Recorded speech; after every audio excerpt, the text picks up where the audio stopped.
দেখুন, পশ্চিমবঙ্গে বহু রেলওয়ে প্রকল্প শুধুমাত্র জমি না পাওয়ার জন্য আটকে আছে। জমি পাচ্ছি না আমরা।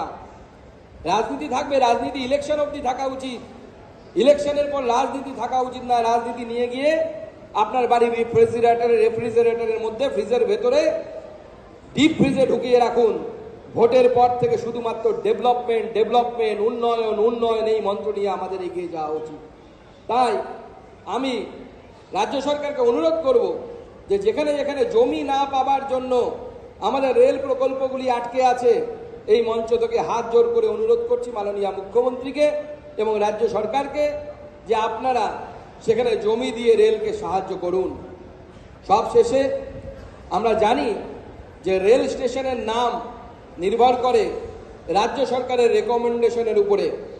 আমি এই মঞ্চ থেকে মাননীয় মুখ্যমন্ত্রীকে প্রস্তাব রাখতে চাই যে আপনি প্রস্তাব করুন যে যেই শিয়ালদা স্টেশন একসময় উদ্বাস্তুদের আশ্রয়স্থল ছিল, সেই উদ্বাস্তুদেরকে এই পশ্চিমবঙ্গ তৈরির জন্য যে মানুষটি সব থেকে বেশি পরিশ্রম করে গেছেন, স্বর্গীয় ডক্টর শ্যামাপ্রসাদ মুখোপাধ্যায়ের নামে এই শিয়ালদা স্টেশন তৈরি করার প্রস্তাব মাননীয় মুখ্যমন্ত্রী আমাদের রেলমন্ত্রীর কাছে পৌঁছানোর ব্যবস্থা করুন।